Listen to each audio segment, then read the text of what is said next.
Retournant en direct d'ici, comme chaque jour sur d'ici TV, la télévision des Alpes du Sud, on va à la découverte des gens qui font notre territoire, des savoir-faire de la région. Et là, aujourd'hui, on est gâté puisqu'on accueille Louis Chiorino qui réunit cette notion de gens attachés à l'identité du territoire et qui ont du savoir-faire, etc. et qui le transmettent. Alors vous avez essayé de le transmettre, Louis, par plusieurs actions. Le tour des collèges, vous êtes allé dans le Buèche, vous êtes allé de partout rencontrer les jeunes. Et aussi les Olympiades, c'est différent ça. Voilà. Alors les Olympiades, c'est un concours international qui est réservé à des jeunes entre 18 et 22 ans. Il y a toute la planète. On a des Asiatiques, on a des gens de Finlande, on a des gens de partout. Elle est représentée, il y a 40 à 45 métiers. Et il y a un expert, bien sûr, qui s'occupe de la formation de ces jeunes. Et moi, c'est ce qui m'a permis d'aller à Saint-Gall 2 fois, d'aller à Montréal, d'aller à Séoul. Et là-dedans, on trouve des choses merveilleuses. Des jeunes de 20 ans, 21 ans qui travaillent mieux que des adultes. Là, vous savez, c'est passionnant de voir ça. C'est passionnant.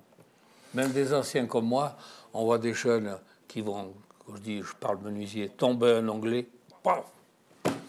Comment à 87 ans, avec la forme que vous avez toujours, moi je signe, hein, je sais pas, vous faites une petite recette, des petites consignes, moi je signe tout de suite pour avoir votre forme et votre esprit à 87 ans. Vos journées, vous les occupez comment un petit peu? En travaillant. Ah toujours? Ah toujours, je travaille.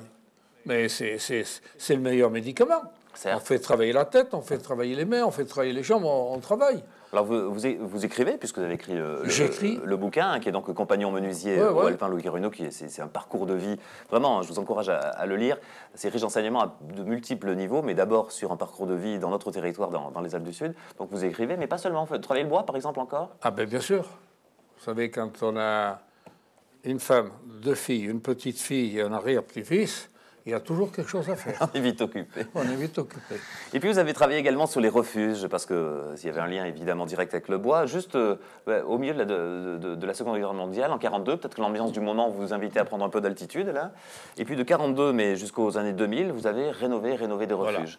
Voilà. Alors j'ai commencé en 42, pendant la guerre, bien sûr, où tout se portait sur le dos. Et tout se faisait à la main, bien sûr. Et jusqu'à 2000, où on a fait la rénovation du refuge Le Mercier et du refuge du Célé, avec mon équipe de compagnons sédentaires de Briançonnais, qui n'avaient jamais vu tout ça. Il y avait un champagne, il y avait un bourguignon, il y avait etc., etc. Et là-dedans, pour moi, ça a été quelque chose de formidable. Je connaissais tous ces refuges, puis j'ai couché dedans, mais on les a rénovés. Et la dernière rénovation que j'ai faite, c'est en 2010, j'ai reconstitué tout l'intérieur du refuge Le Mercier qui a été bâti en 1892. C'est celui-ci, je ne sais pas si on le voit, voilà. Voilà, et j'ai refait tout l'intérieur, tel que c'était avant, avec le vieux vaisselier, les bancs, etc., etc. J'ai été heureux de pouvoir faire ça.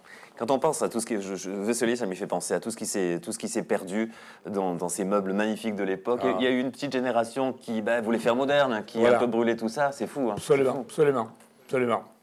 Dans les chalets d'alpage aussi, il y a encore des choses merveilleuses parce que là, ça a été un peu moins touché. Ça a été moins touché, et puis on retrouve la vieille table qui est patinée, qui a le morceau de bois parti avec le couteau qui est tombé et tout.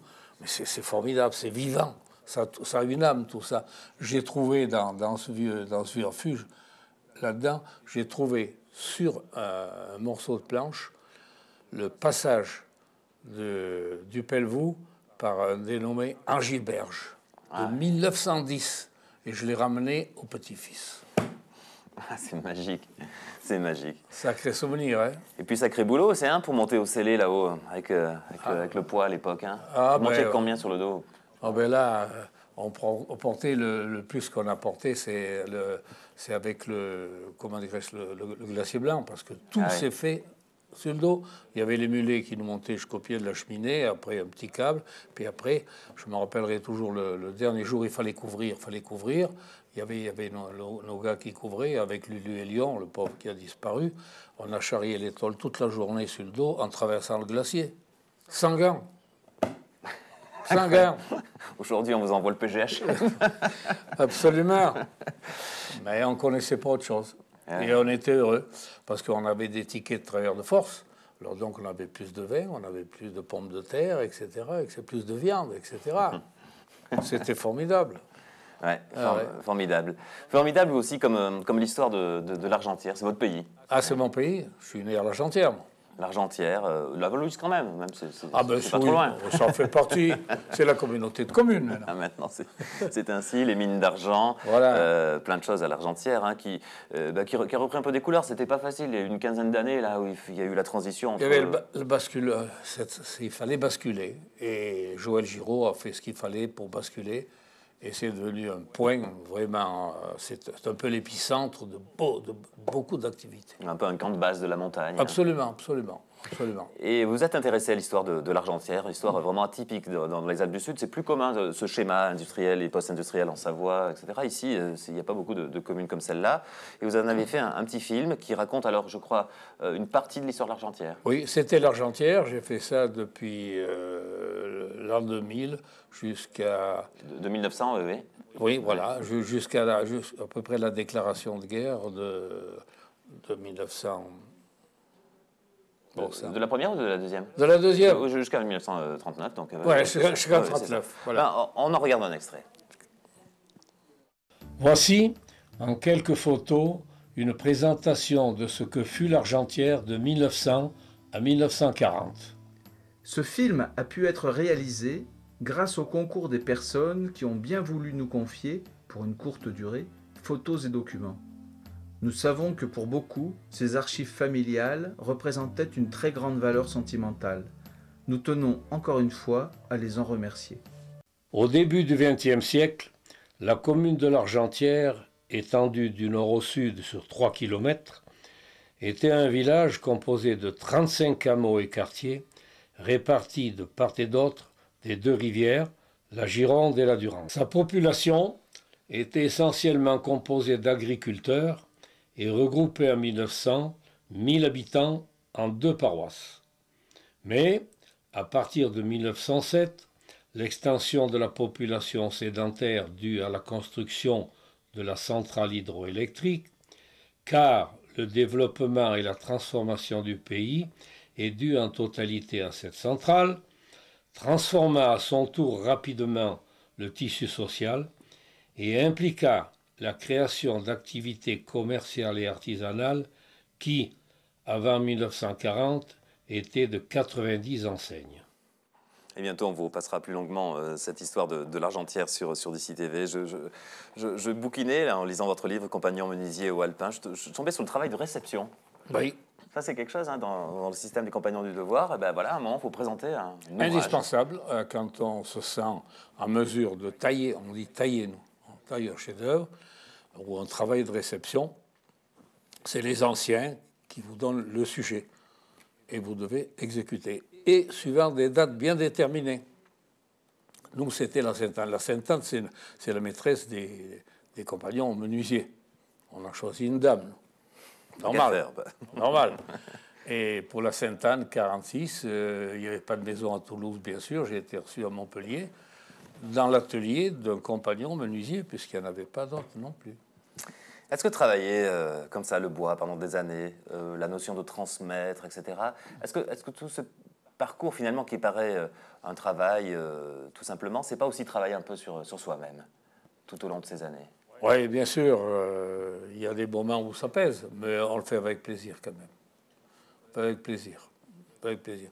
Où j'ai eu un grand plaisir, c'est que j'ai fait visiter mon musée à une petite école, qui est l'école de Puy-Saint-Vincent.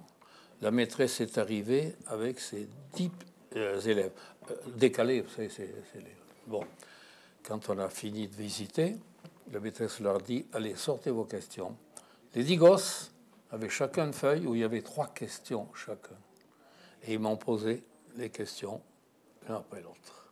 Ah, ça a été pour moi, ça a été vraiment, ça m'a vraiment touché. Limite larmes aux yeux. Limite. Ah oui, oui, absolument, absolument. Vous l'avez payé de votre chair, presque, ce travail, hein, ah ben ouais. Ça, c'était... Ça remonte il y a longtemps? J'avais 16 ans.